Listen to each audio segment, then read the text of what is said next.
right? So today we're talking about being committed to building a great house. You can build nothing great without commitment.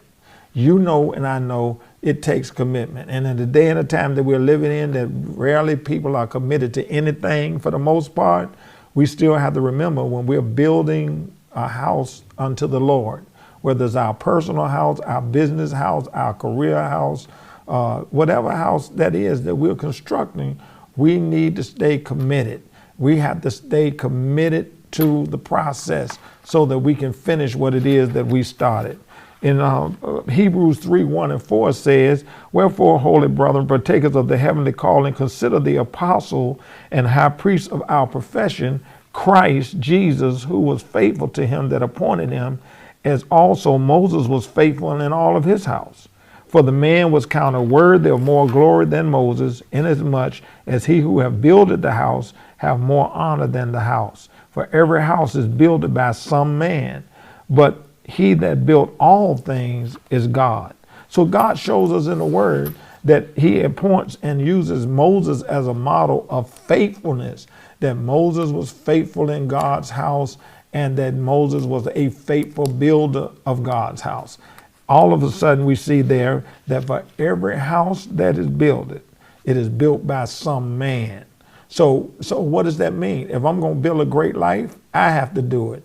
If I'm going to build a great building, I have to do it. If I'm going to build a great career, I have to build it. It's built by a man, but ultimately God gets credit for all, right?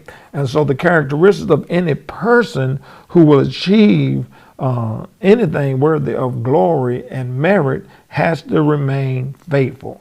If you don't have an understanding of what it means to be faithful, then you won't accomplish anything, right? You will never become great in until you understand. Paul says he was faithful to him that appointed him. So if you're going to build this house, you got to be faithful to the God that called you to build this house. Moses was faithful in his entire house. Greatness is not achieved through osmosis or some phenomenon. It is achieved when we commit to being faithful. We can do nothing great for God unless we are committed to faithfulness. Nothing's going to automatically just pop out of the ground. No miracle is going to just make success happen. If you want success, you're going to have to strive to be faithful. You have to practice being faithful. Just because God has given you a gift or an ability, that doesn't mean that it's going to do everything it needs to do, because you have to be committed. You have to be faithful to develop whatever it is that God has given you. You can always grow. You can always be strong. You can always grow to another level. You can always develop and improve and perfect what you already have when you know how to be faithful, right? So if you really get it and you want to reach the potential that you can reach, you got to know that faithfulness is a part of it. See, first of all, faithfulness comes from being a servant. A lot of times people say, well, how do I be faithful? You have to serve faithfully others. Then eventually that faithfulness will develop you where you can have your own. You have to understand that while building a great house, you have to be faithful. You have to be committed. You have to help someone else build their house before you will really be able to build your own. He that is greatest among you, Jesus said, let him be as the younger, and he that is chief as he that does serve. So he says, you, in order to get through this process, you have to prove yourself faithful. How do you prove yourself faithful? By working with somebody else, by supporting somebody else, by serving somebody else. If you help somebody else build their house, in return, you'll learn how to build your own house. You can see this when you look at Joshua and Moses. Joshua served Moses. Joshua was called Moses' servant. You observe the relationship between Elijah and Elisha, right? Who afterwards caught up, the mantle of Elisha fell to Elijah. Jesus says to his disciples when they contemplated among themselves who was the greatest. He says, those that know how to serve, right? So, you have to realize that you have to have another spirit. Faithfulness is not something that comes overnight. Faithfulness is not something that people just automatically do. It is a learned behavior. You got to look at those who modeled faithfulness. Joshua, Caleb, Aaron, all of them were faithful servants in another man's house, right? They were faithful in Moses' house. Do you remember Aaron and Hur, who were faithful? While Israel was in a battle, Aaron and Hur held up Moses' hand that helped Israel win the battle. They were faithful in service. Joshua had to serve in another man's house, go through some things. Do you think Moses was the best person to get along with? Do you think Moses was perfect? Do you think Moses just did everything wonderful? No. Moses was a man. He had like passions like any other man. And yet Joshua remains faithful. Yet Joshua stands with Moses in the time of crisis. Yet Joshua stands with Moses when the people are trying to stone him because they don't like the decisions that he has made. Joshua would not go with the popularity contest. He stood by Moses' side. See, and so you can have a lot of churches that have great, not so great leaders, but if they have great people who serve and who work diligently, you can see great things happen. A great church takes great people who have built their lives on a proper foundation and understand their roles and responsibilities. Listen, if you're going to build a great anything, one person cannot do it. It takes a collaboration. It takes many people who are engaged and who handle their responsibilities, stay in their lane, do what they're supposed to do it effectively, do it with quality, do it with excellence, right? And then from that place of servitude, then Joshua, like others, moved from follower to leader. There was their time, their season, and after the death of Moses, Joshua then became the leader.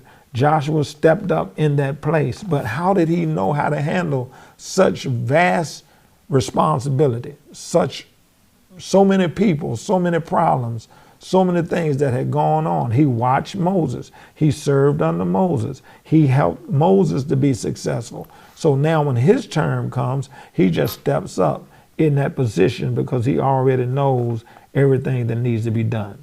It doesn't mean that they always liked being servants. It doesn't mean that being a servant was easy, but they stood and watched, took notes, they observed, they were committed, they did what they needed to do in obedience, and guess what? The benefit paid off.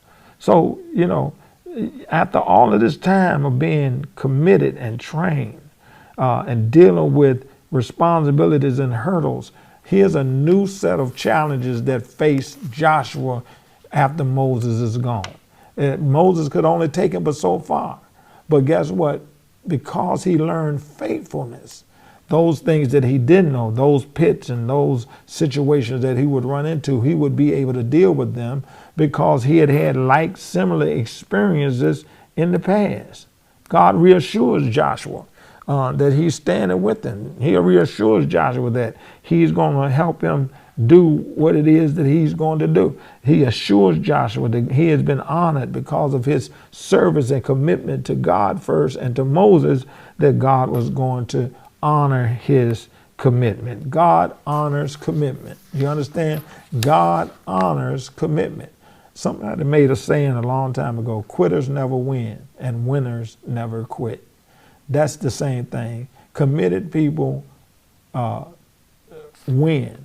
But if you quit, if you stop being committed, then you'll never win, right? So winners or committed people never quit. And quitters never become committed. You got to understand, you got to stick in there, tough, bad, good, ugly. You got to get through it. You got to deal with it. You got to persevere.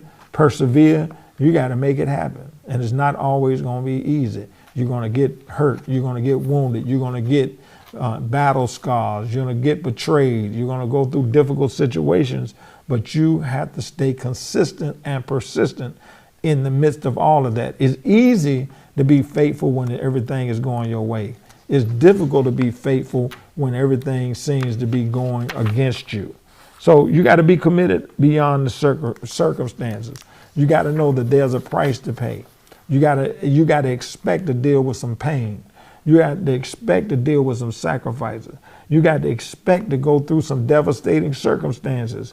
And you cannot allow yourself to get discouraged and stop being faithful, right? These things come to discourage you. These things come to rob you. These things come to get you off track, to make you give up. Faithfulness means that in spite of what is outside circumstances try to influence your life, you're already committed and set to do whatever it takes to get to the next level. And so many of us are worrying or wondering why we can't get ahead, because we're not committed to do whatever it takes, right? You have to be committed to do whatever it takes. You have to be hungry. You have to be thirsty for life and what it is that life is going to provide for you. And you have to be motivated by that to keep moving forward and doing what you need to do. God doesn't really, he doesn't deal well with quitters, right? God doesn't deal. He says those that turn back, those that get slack, he has no part with them. He wants people that are going to hang in there no matter what, through the thick and thin, keep commitment to their relationship, and know that greater is he that is in you than he that is in the world. He wants people that's going to fight to the end, fight to the death, won't quit, won't give up, and have a mentality of a winner. That's a winning mentality. So many of you get frustrated too quick. You give up too quick. Soon as things don't go your way, you quit. Soon as things don't work out the way you thought they should work out, you quit. You have to stop that. You have to understand that you have a responsibility to finish, and to finish strong, right? You have to do like Jacob did when he wrestled with the angel. He was determined, I'm not going to let you go until I get what I'm here for. I'm not going to let you go until I get my blessing. And many times, obstacles and circumstances that come into our life, they may not necessarily always be the devil. Sometimes God puts you through challenges so it can develop you in a certain area of weakness in your life. God's not setting you up for the fall or setting you up to fail. He's setting you up to be great. So you have to understand this is working for my good. It looks bad. It feels bad. It's not something that I appreciate. But guess what? Somehow I know God is working in this situation for my benefit. Look at the pit that Joseph was in on his way to greatness. On your way to greatness, you're going to run into some pits. You're going to run into some problems. He went into the pit. Then he went into a Potiphar's house and got lied on and ended up in jail. And from jail, he ended up being forgotten. And then eventually he went before Pharaoh, and God honored Joseph, and Pharaoh was promoting him. And now he's at the top of the throne of Egypt. Why? Because he knew how to handle the pitfalls and the challenges that he faced. Look, if it was easy, everybody be doing it. Success is not easy. Greatness is not easy. It comes with a price that you have to be willing to pay. The question is, are you willing to pay it? Right? Everywhere Joseph went, he was prepared for the test. He came through it with flying colors. He stayed committed.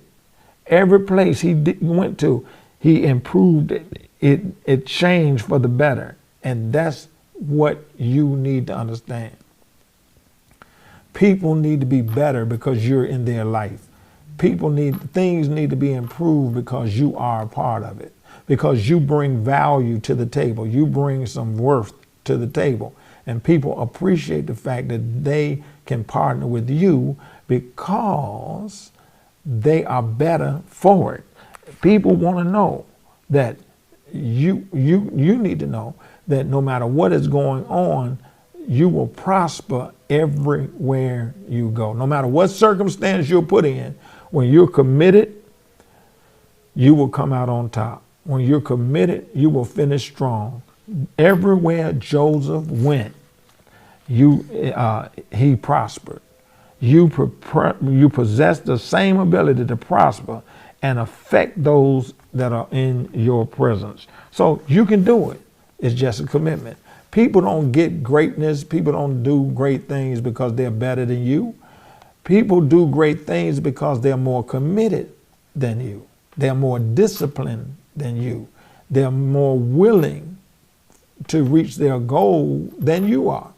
Then you angry with them. No, you weren't willing to do what they did, so you don't get the results they got. Right? While other people are working and getting themselves together and doing all kinds of things to improve themselves, you sitting there eating pizza. You chilling, got your feet kicked up, relaxing, on vacation. Sometimes it's not time for vacation. You got to take action. You got to make sacrifices. You got to do the hard thing if you want to do something great. A lot of people just want things handed to them, put in their lap. But you got to know, no, I got to work for this. I got to get up. I got to do what's necessary. In Numbers 13, the 12 spies went into Canaan to scope out the promised land.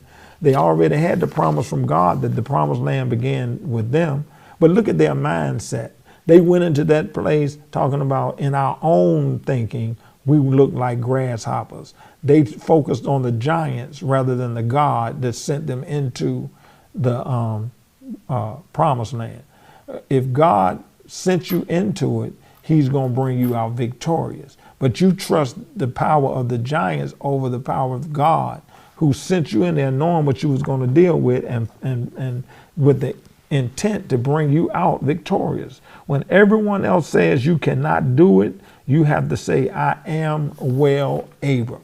You have to make this a mantra in your life. When you're trying to achieve something great in your life, you need to say, I am well able. What are you willing to say? I am well able today. What are you facing? What giants are you facing? What challenges are you facing? And will you make this declaration? I am well able.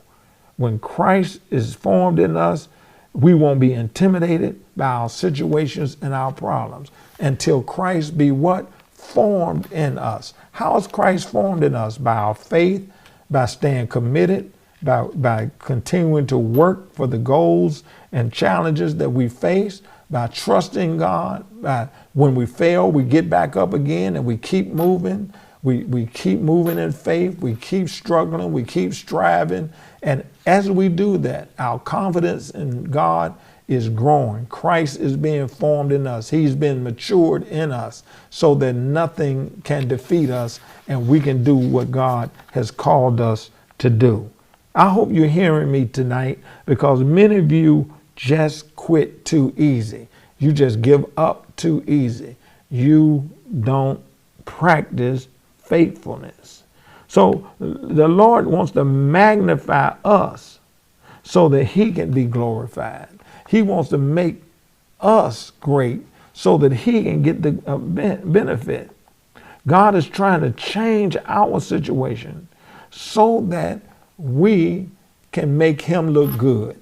When we prosper, when we do things the way we do, when we stay in there, when we hang in there, God gets the glory. We ultimately prosper. Look at Job. Job went through all kinds of catastrophe, losing his wealth, losing his family, losing his health, right? He lost the three most important things a person can have on this earth. But he continued in his struggle to persevere, to hang in there, to trust God. And guess what? God brought him out. And guess what? He still prospered twice as much as he did before he went through that ordeal. And then you got to take the right attitude when you're being committed. You got to take the right attitude of gratitude. You got to take the right attitude of worship and praise. You got to take the right attitude and worship God through all of it. You got to worship him through the good. You got to have an attitude of thanksgiving through the bad. through the ups, through the downs, through the challenges. Continue to maintain. This is another thing I want to say. Stay committed to worship. Don't be a complainer. Don't be a murmurer. Stop belly aching and believe God and worship through every situation. So we have to understand that whatever we do it with an attitude of what? Worship. And when you do that, you'll find out that you'll come through every circumstances and all things are going to work together for your good. And remember, to build something great takes all of these tools that we're giving you in your toolbox to complete and finish what it is that God has called you to do. Well, let's go to our personal construction site. At the end of each chapter, we got our personal construction site. For those of you that have the book, the question is being asked, my level of commitment can be best described by saying. Okay, so how do you describe your level of commitment when you're going through life? I currently serve others in the following areas. Think about who you serve and how you serve them, right? Who do I serve and how do I serve them? In serving or as a leader, I face challenges. Can you list some of the challenges that you faced as a leader trying to get this house built as you progress? Next, the pitfalls that tested my commitment are. Can you list some of the pitfalls that you've been through, some of the valleys that you've been in on your way to building this great house? Can you identify what they were? Through these challenges, what caused me to stay committed? Okay, in the midst of these challenges, when I really think about it, what made me stay in the race? What made me stay in the game, so to speak? What made me keep pushing? My perception and insight causes me to see these situations like so. So what is my situation and what is my perception of what is going on and why this is going on in my life? And last but not least, this is what I sense God is saying to me through this chapter. Think about it, reflect about it, take some notes, think about what God is really saying to you. How is he speaking to you through this chapter? He may be speaking to you in a different way than he's speaking to other people, but we want you to know that whatever he is saying to you, just appreciate it, just understand it, just accept it and walk in it. Listen, it's been a great time. I've enjoyed this thoroughly. And we look for you to join us next Thursday as we continue to build a great house. Until then, this is Bishop Hawkins saying, God bless you. See you then.